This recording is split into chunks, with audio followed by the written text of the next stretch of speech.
Hello. Getting set up with the other camera also. My connection might not be good. That's awesome. All right, guys. How are you all? I know last week, oh shit, it's on the wrong side. Flip camera. Hey guys. on last week on YouTube, I had like the child stuff. Whatever YouTube's doing that child thing now. So my settings didn't have where the comments could come on. So you couldn't comment, so I couldn't see anything. But now I have that fixed, so I can see when you guys actually comment. Same with on Instagram, so hello. Today I posted that I would go ahead and take my beak snakes out. So I'm going to, I know one's in shed, but I'll see if he's super cranky or not. So hold on and let me go get them. And I have 2 of you on here, so that's cool. Hang on. You should be able to see the thing. Oh, no. All right.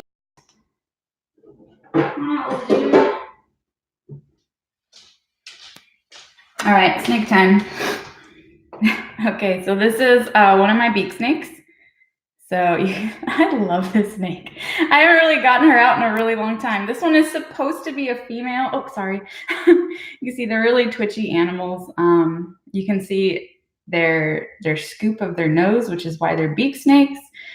They are rear fanged venomous as well. So just have her go a little bit crazy. There's 3 different species in this complex. So hey guys. So see if she's good. Okay. They had parasites, and so if you guys want to look this up, it's disgusting, but it's a tongue worm, and they live in their lungs. And the 3 of them were wild caught. I got them tested for parasites, and they ended up having parasites. So yay! And then this one actually is transferable from their poop, I believe, into humans and mammals. So yay for that. So I'm always super careful with handling their poop and whatnot. So it's wonderful. But I think the big female that I got, she died for me. You can see like her heart's right here, and you can kind of see how it's bigger right there. So I'm wondering if they all have issues, enlarged heart issues. So I've separated them, not pairing them, just seeing how they do. I've had them for a couple years now, so. But they're super cool. I really like this. I don't know, this one's not as colorful as the other ones. As you can see, they're just all one color here. And hey Ian.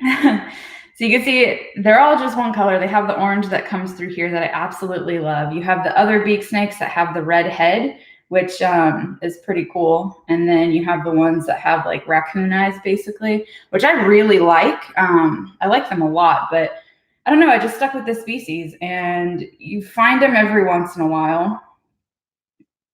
They're like the weird colubrid species that I have. So, you know. I make weird noises when I'm bored and there's silence. So if you ever catch me in person doing that, that's what's happening. So you can see they're not super spazzy. I wish you'd focus more on the snake than my head. That's okay. This one is much smaller than the other one that I have. The other one's a lot bigger and supposedly a male. I said this one's supposedly a female. I would love to get eggs, but I mean, like I said, I've had them housed together for years since I got them, and they just did nothing for me. So I don't know. I don't know what I'm doing. They're from Africa. The people I've talked to in France, I've talked to some people, and some people in other places in Europe that keep these snakes and breed them just fine. And here I am having issues. So I think Howard Redding is having issues with his too. I gave him my red-headed beak snake. And if I said their scientific name right now, I would completely butcher it, and I was gonna look it up before I got them all out, but I didn't. So on YouTube I can put it in the comments so you can see what I'm talking about and look them up. Let me go get the other one, so hang on.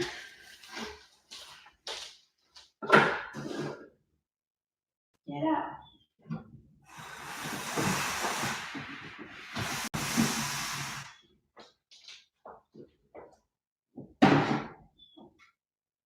Here it is.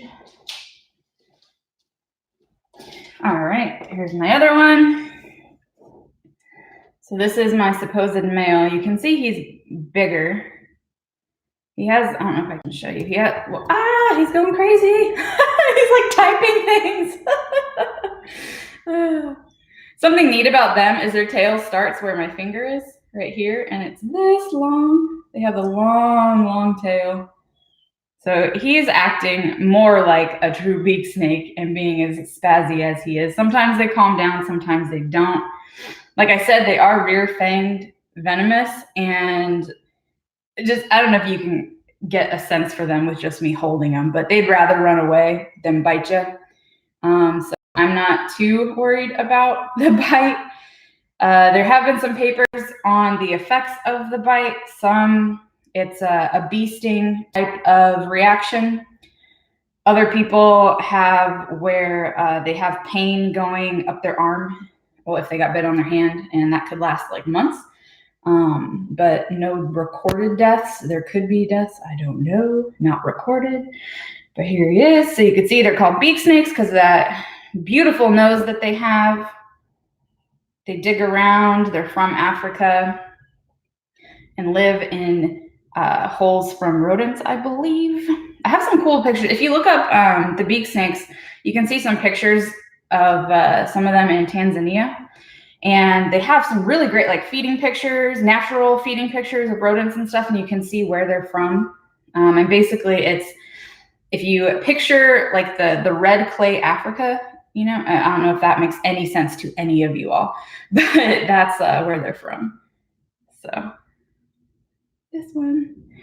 Yeah, so today's my birthday, yay. And I got to finish cleaning snakes, and then I got to, my friend's gonna take me out and go to lunch and do all that, so I got to get ready and all that fun stuff.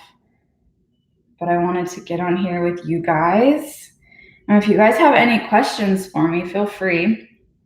Otherwise, I'll probably end this in about 5 minutes. Oh, he's chilling out, yay.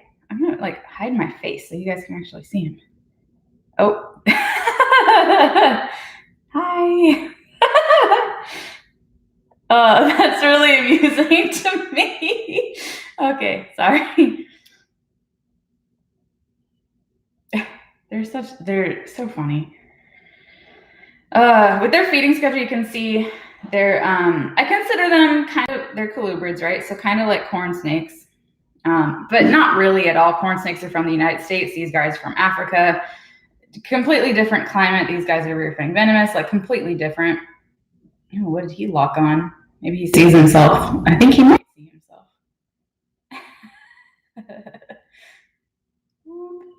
He's like, I don't know about this. He's actually going to shed any day. He was in shed earlier. So yeah. And I don't know if you can see on his tail here. There, you can kind of see it. He has some scarring. He is wild caught, so that's his scarring that he has. He has a scar right here as well. Had these guys for like 3 years, trying to breed them, not working. You know. Are any of you guys going to Carpet Fest in Florida? That is February 8th. I still haven't booked it, but I plan on being there. And if you want a voucher for Designer Exotics, if there's any animals that you are interested in, they're doing an auction. And we have a $250 voucher there you can use on any animal. He's being all twitchy and weird. Look, he's mad. Okay, I'll put you away in a second. But if you go on the Southeast Carpet Fest 2020 Facebook page, they have the auction up. They have hundreds of items that you can bid on. And then on February 8th is when they will be closing the bids.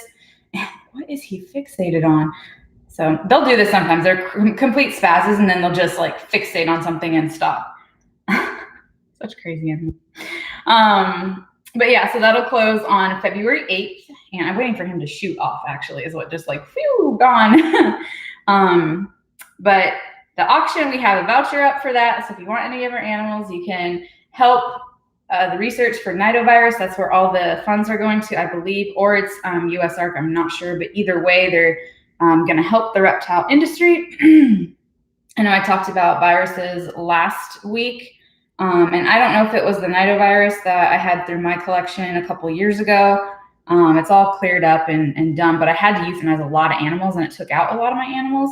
So that research is important to me, important to some of my friends and a lot of carpet people that I know. So yeah, if you want to give to that, that would be awesome.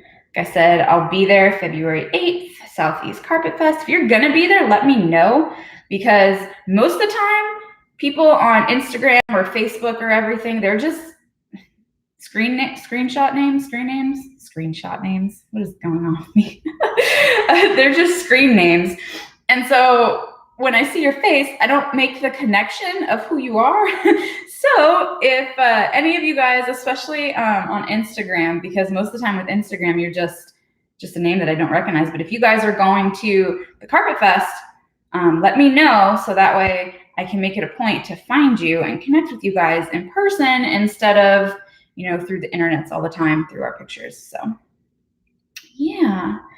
All right, guys, if you don't have any questions for me, then I'm going to head out, get my day really going, finish cleaning some of my other snakes. I have some females over here that I got to do. That's one of their hides right there. I know YouTube, you can't see it, but Instagram, it's one of their hides. Yeah. So there's a beak snake. Yay.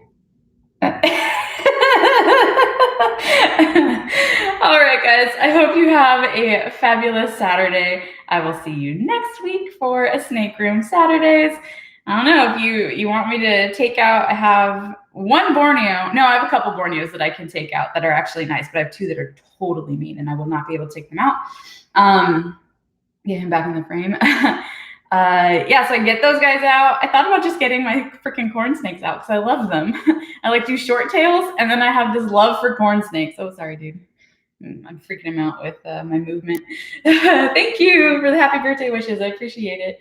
But yeah, so if you have any animals that I have in my collection that you want to see on a Snake Room Saturday, let me know. Otherwise, I'll just get out something random. Maybe I'll get out my bearded dragon. Or my gecko. I have some Australian barking geckos too, and I absolutely love those. So those are pretty cool. I have some micro geckos. I can't get those out because they're so small. If they leave, then they're like gone. I'm never going to find them. Their babies I don't have a good enough cage for their babies because the babies of the micro geckos are like the size of my thumbnail, like for length. And so the cage that I have them in, the cage that I have them in, the babies end up getting out. So sometimes I can save them and put them back in, but they're just gone. So I need to figure that out before breeding happens again. All right, guys. Well, I will check you guys out later. If you have any questions, need to get a hold of me for any reason, you know where to find me. And yeah, have a happy weekend. Bye. I gotta end this. Boop, end you. All right, got my hand free for this one. Oh, now I have to end.